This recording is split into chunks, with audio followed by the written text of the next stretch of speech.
There, welcome to another video for higher level junior cert maths. We're going to continue with coordinate geometry and looking at parallel and perpendicular lines. A quick recap of slope before we get into it. A line which increases as we look at it from left to right will have a positive slope, so a positive number. A line which decreases as we look at it from left to right will have a negative slope as a negative number. A horizontal line will have a slope of 0, and a vertical line has a slope undefined, an undefined slope, because you cannot divide by 0 and the run of a vertical line is 0. Slope can be found using our slope formula when we're given 2 points, or if we're given a graph by using rise over run, where rise is the change in height and run is the change in width. Remember, you want to be going from a corner of a box to a corner of a box on your graph when you're going rise over run. You don't want to be going through the middle of the box. Parallel lines are lines that will never meet. So your train tracks are parallel lines, but they're always the same distance apart from each other and they have the same slope. The symbol for parallel lines looks like that. Perpendicular lines are lines which meet at 90 degrees to each other.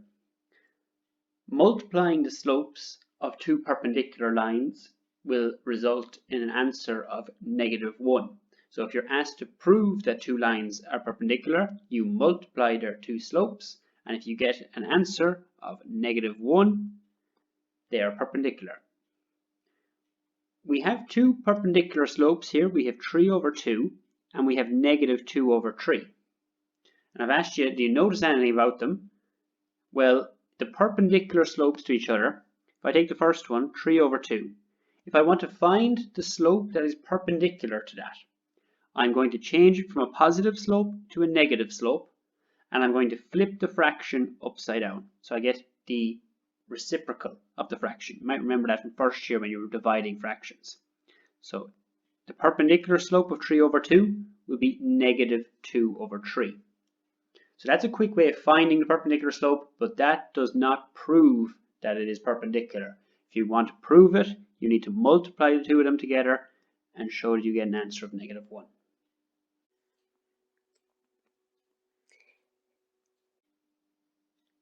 Okay, so here's a question that we might look at. The slope of a line L is 3 over 4. Write down the slope of a line M if M is parallel to L. So if they're parallel lines and we say L is parallel to M, so it's going to have the same slope because it is parallel.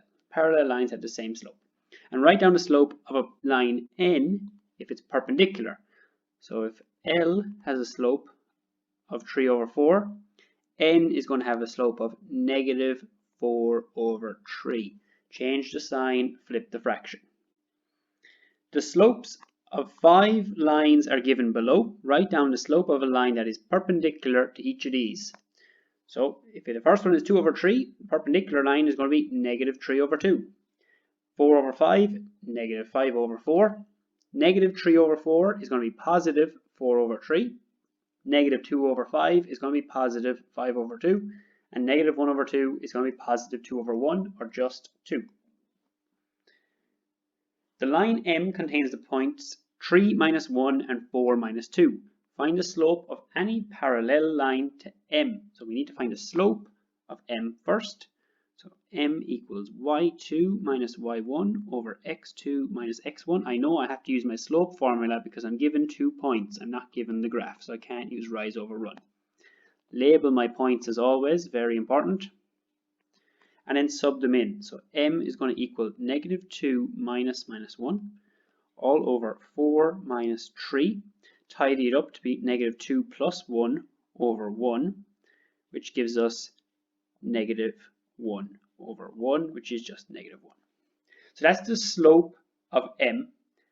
Parallel slope to M is also going to be -1, and the perpendicular slope, well, if it was -1 over 1, make that perpendicular, it's going to become +1 over 1. So it's just going to be +1. Okay, that's parallel and perpendicular lines. Hope you found that useful.